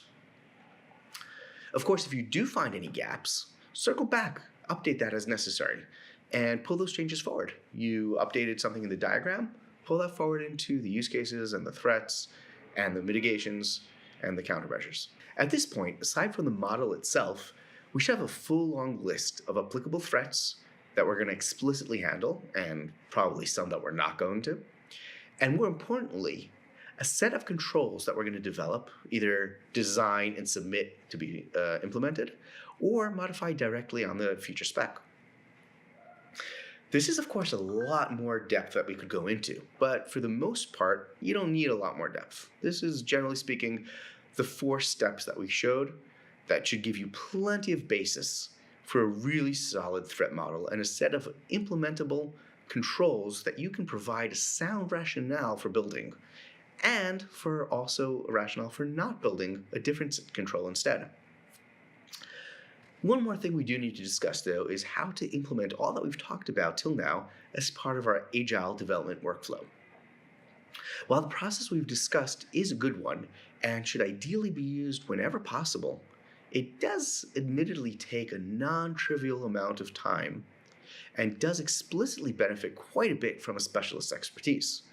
And in some situations, you may not need all that and prefer a more lightweight approach. You might not have a security expert on your team. You might not have time to invest in all that full, complete threat model. And using an agile mindset, you might prefer to increase development velocity while not completely sacrificing a security perspective in the product design. In situations where we might prefer to forego a full-size threat model, we'll still want to maximize our output from the minimal threat model, like a minimally viable threat model. We're going to focus on finding the security controls that have the biggest bang for our developer bucks, the ones that will have the most value in improving our security posture. I call this a value-driven threat model. We're going to focus on the value built out of these controls. In general, if we're willing to forego protecting all parts of the application, the way to maximize value is to protect the most valuable parts of the system. Sure, this seems obvious when I say it like that, but this does mean we really need to understand the value proposition for each part of the system. And it does mean doing more threat modeling on the more valuable features, so that we can do less work on the less valuable features. So assuming you know very well what your feature does and how it works, after all, you just designed it yourself. You already have the diagrams. You're still in the middle of designing it. Instead of building a whole new DFD and worrying about if you've got it right, trying to guess all the possible attacks, work with what you've got while you're still designing the feature. Start with answering these 3 questions. Why is this feature being built? What benefit or value does this feature provide? Why is this development being prioritized over something else that could have been built in less time? This is the core value of the feature, and it usually comes down to money in some way, of course. It might help your customers sell more services, or it might help them optimize their costs. Or it might help you upsell your customers on a new product or a feature that was demanded by a customer before closing the deal. Either way, whatever it is, knowing what this value is, why you need it, what it gives you, and the value chain that produces that benefit will help you focus on what is most important about that feature. And that is what we're going to focus on protecting most of all. Now, we know the purpose of the feature and what is its goal, what value or benefits the feature must provide. We need to ensure that the design of the feature will ensure those benefits, whatever they are, even in the face of someone actively trying to sabotage that. So what are the conditions required to actualize that value? And third, what do we need to do to ensure those conditions are fulfilled? Now, of course, you might be thinking, when I design a feature, I know these things already. And if so, that's great. You should. Ideally, these are definitely things that you should be more or less well known when possible, even without threat modeling or security perspective at all. But even so, you should take a few minutes to be explicit about this, because you'll likely find that you have built in some assumptions that they don't hold up when you itemize them. Or you might realize that the design of the feature actually doesn't validate all conditions required to achieve the correct value. Or you may even realize that the feature is focused on the wrong benefits all along. I should note at this point that this approach is a lot less prescriptive than the previous framework we're using. But at each level of our design, as we build it up, whether we're talking about a user story or a high-level design or an epic or the feature requirements itself, wherever we're working, we need to give some consideration to these 3 questions. So we're going to directly inject into our high-level design or feature requirements, wherever we're working, we're going to explicitly state the goal that we're building. Why are we building this? What goal are we trying to achieve? The value we're intending to get and where it comes from. And we typically spec this out in the expected flow, but it's important to be explicit about each step of the way, and especially any assumptions or conditions that we might implicitly embedded in the description. There are a few logical techniques to uncover hidden assumptions, such as Socratic questioning and things like that. But for our needs, it's usually sufficient to simply be as detailed as possible about our expected flow and explicitly specify when the flow depends on a certain state or conditions. Usually we're going to have this. Again, I'm just emphasizing to be explicit as possible about this. It does help to think through the STRIDE framework at each step of the way. It helps highlight what is being assumed. You assume that the person is who they claim they are, spoofing attacks, and so on. But it's not an absolute requirement. Based on these explicit assumptions and conditions, we can now define how to validate the conditions, if it's not straightforward, as well as the failure states that need to happen that should occur instead of the expected flow when the conditions fail. This is where sometimes our usual spec breaks down a bit. We focus on what we want to happen and less on what should happen when we don't want it to happen. When necessary, we can also specify additional requirements or security controls to enforce these conditions. For example, a requirement for strong authentication when the assumption is that we know for certain who the user is beyond all reasonable sense of doubt. At a high level, this might not produce the long list of threats we typically expect, like we saw in Arius, or that we would build up in Excel sheet, but it could float out our basic security requirements and the required controls a lot quicker. Again, note that this is not as rigorous as a full STRIDE threat model. In many cases, we still do need to do the full STRIDE matrix wherever the component is particularly risky or sensitive. At a high level, It is the barest minimum of a threat model that you could apply. Let me show you a few more techniques to integrate this approach even further with your agile workflow. I want to point out that none of these techniques are absolutely mandatory. As I mentioned, this lightweight model is not intended to be prescriptive. You'll find some of these techniques are very useful in some situations and in others less so. So try a few of them out, see what works, what goes for you. Might work in one product and less so in a different product, different context, and whatever gives you best results for different features, use whatever techniques you want. So I'm sure everyone is very familiar with the standard, the basic format of the user story, or an epic. There's a user story statement as a I want so that right? As a customer, I want to complete an order so that a product is added to my account, right? But we're going to extend that format a bit and include a without clause. As a I want so that without. This without clause will give us just the basic focus of risk, the basic value that needs to be protected here. For example, as a customer, I want to complete an order so that a product is added to my account without my credit card being stolen. This will give us just the very tip of the needle to focus on when we expand this into story requirements. Or as an example, as a system calling the shopping cart microservice, I should be able to add items to the shopping cart so that I can update the user's shopping cart without affecting the item price, because they should be coming from the pricing microservice. Finding the stories or Epic's acceptance criteria, some might call it done criteria, it's very advantageous to include security requirements, such that each threat is mitigated by the requirement, and every condition and assumption, as we mentioned earlier, is matched by explicit requirements to validate the assumptions and enforce the conditions. For example, if we were designing the authentication module of the service gateway, we would need to define a requirement to prevent brute force and other guessing attacks. These are threats that we need to mitigate. Such a requirement might be simply by locking the account on the server after a certain number of wrong password attempts. Let's say after 5 attempts. We could add more detail as needed. This is the flow for the failure state. When I log in with the wrong password, I should be locked out after X times. Of course, just like any other set of requirements, security requirements should also have a test plan in place, and we can define security unit tests to verify these requirements with all the benefits you normally get from functional unit tests and test-driven development in general. Here we should obviously define the test in more detail. So for the authentication example that we just saw, a unit test to verify that a user account is locked out after X failed attempts, whatever that X was, and to verify that it cannot be bypassed, like for example, by resetting the session, for example.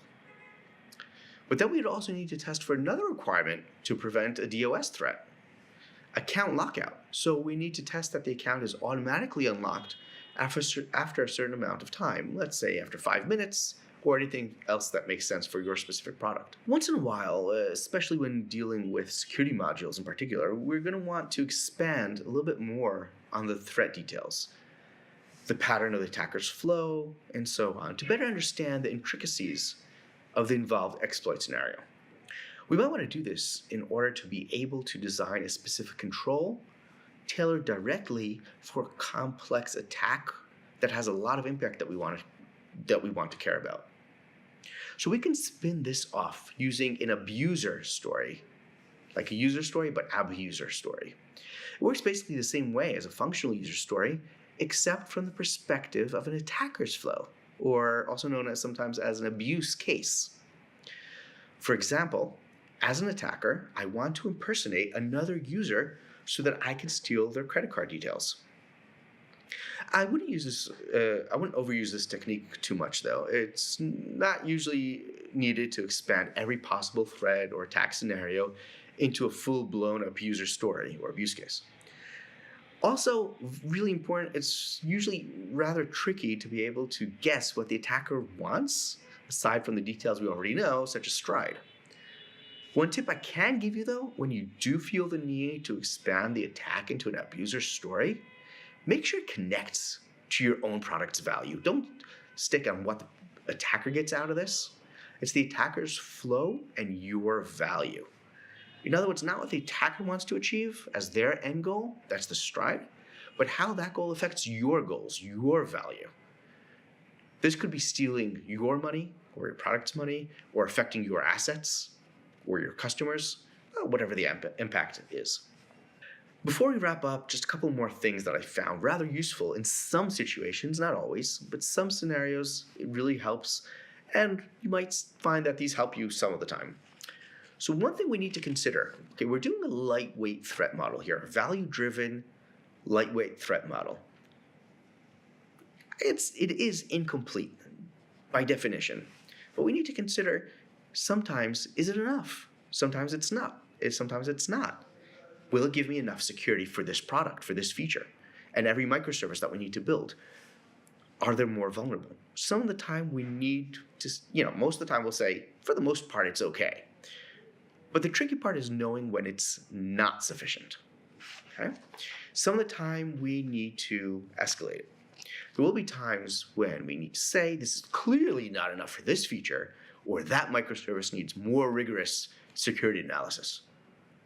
At times like this, it's in order to know when we need to escalate, either spend more time analyzing our assumptions, or to decide to do a full stride matrix, or even sometimes we're going to want to call in one of the proper security experts to lend a hand and do a real third-party security analysis. For times like this, I'm going to offer you story points. It's a very intuitive technique, rather similar to agile story points. Story points are an inaccurate, rough estimate of the amount of effort required to implement a specific story relative to other stories.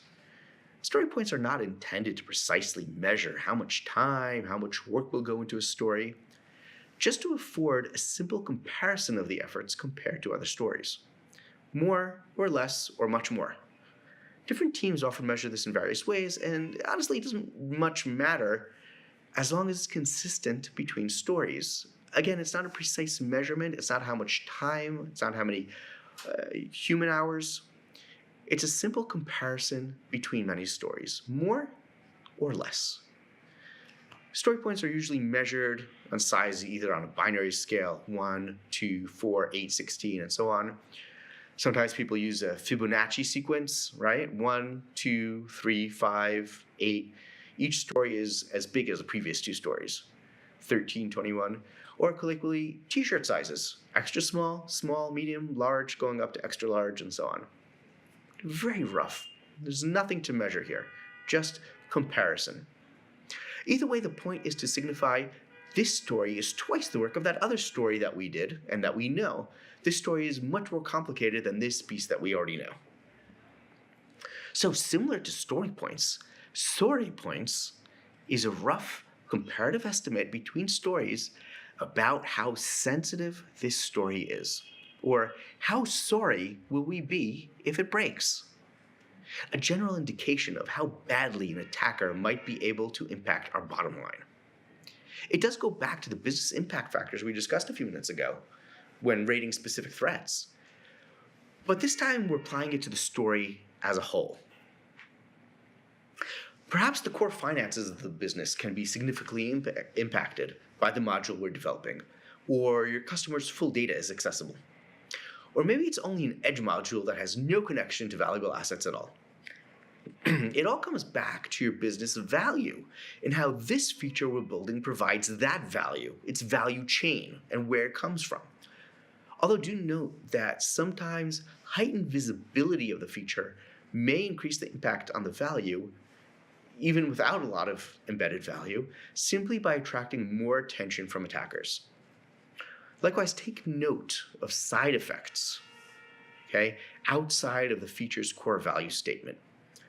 For example, a feature might have access to one table in the database, that's not really that important, but also has access to all the other tables in the database. If it's not isolated enough from other modules and is possible to affect the value chain for other modules, you're still going to need to consider it. You might want to consider isolation as a mitigation here. Once you've understood the core value of the feature and the value of other related modules, we can put a rough estimate on the story we're working on. For higher values of story points, say large, you're going to want to spend more time analyzing your story and your assumptions and your diagram. For extra large, a really valuable story with a lot of impact on the business, you're definitely going to want to spend the time to build a full-size stride threat model, right? And you're not going to suffice with this lightweight approach. And if you have an XXL size story, or more even, consider getting a third opinion, pull in that security expert, pull in the team, call a consultant, whatever you need to spend more time and more expertise on this particular module. And that will help you know when you need to escalate, and you can be comfortable not escalating the rest of the time. Lastly, let's put in a meta technique to manage the workflow. Agile's definition of done is a framework that the team agrees upon. It's a list of almost generic criteria that must always be fulfilled before a user story or a feature or an epic can be considered complete. So these are criteria, it's usually more of process criteria around the workflow of completing a user story. The criteria are standard between the workflows, between the user stories for the team, and they need to apply to all stories and epics. It's usually kind of a process checklist, right, for the development workflow before the product owner or product manager will agree or consider accepting the developed feature and include it in the next releasable version. So we want to go ahead and use or reuse this framework and add some minimal security process into the definition of done that the team is already using. At the very least, every user story or epic or feature needs to have some level of threat modeling done for it. It could be a minimal threat model represented by the without clause in the user story statement, along with a value chain and discovery of assumptions. It's kind of the minimal, most lightweight threat model you can get. Some teams might also decide to expect other security criteria, depending on the specific product or components, before accepting a story or feature. For example, we might expect to see explicit security requirements included in every design. We could also require security unit tests to be defined up front before moving ahead with a user story. Or story points need to be assigned to each and every one so you can orient around potential impact and how much we should invest in security analysis for this design. Whatever the team decides is fine as long as there is some security criterion included in every single design of every single feature. Well, there you have it. I hope I convinced you to start threat modeling everything you design and show you how to include this in your process, whichever level fits your particular product or whatever you're working on. When it comes down to it, ensuring your product is secure is your responsibility, and threat modeling is both the most effective way to do it and the most efficient in regard to your time investment designing and developing this feature. It will help you determine upfront the areas you need to spend more time on. You need to spend more time investing in security in your product, and this will also let you cut back on others. It can empower you to lead the security of your product instead of being reactive to customers, waiting for third-party pen testers to come back and tell you what you need to do. And it also provides a basis for communicating the security profile you've considered and you're willing to accept. There are several valid methods for threat modeling, but we took a look at two main approaches, right? The first common approach is using STRIDE, spoofing, tampering, repudiation, information disclosure, denial of service, elevation of privilege. STRIDE gives you a framework to consider each element, process, data store, and data flow in a data flow diagram, or any other diagram you have, and analyze which possible threats could be applicable to that element. We looked at a couple of different risk ratings and different methodologies to rate it, whether it's the simplistic rating of likelihood crossed with impact, or the more involved OWASP risk rating, which breaks each of those down to several factors relating both to the threat agent and the vulnerability itself, and the technical impact separate from the business impact, which tends to be more important overall when you have that information. We also looked at a risk management platform. We used the community version of a commercial product named Aries Risk. Has a lot of really great automation, risk rules, risk patterns, rules engine, integrates really well with Jira or whatever other platform you're using for developing your product. Has a commercial version with a lot more integration, automation, and so on. Definitely worth looking at, in my opinion. So we saw how to use Arius, or really any other platform, to define your architecture, document all the threats you've discovered, the risk, all the information, capture all that information you have about the attacks, and to automatically or even manually design the countermeasures and controls that you're going to need to build to mitigate the threats, to protect your system. So the commercial version of Arius does let you submit these directly into your Jira automatically to provide, builds user stories directly based on the mitigations you want to build, and has your developers pick up the user stories automatically. So that's pretty cool. The second approach I showed you was value-driven threat modeling, a lightweight approach to integrate a minimal threat model directly into the design you're doing in your agile workflow. It's not a full threat model by any means, and we looked at how to know when to escalate to the full threat model, but it does help you include the controls you need directly into your product design as you're defining it without going through the effort of full stride model.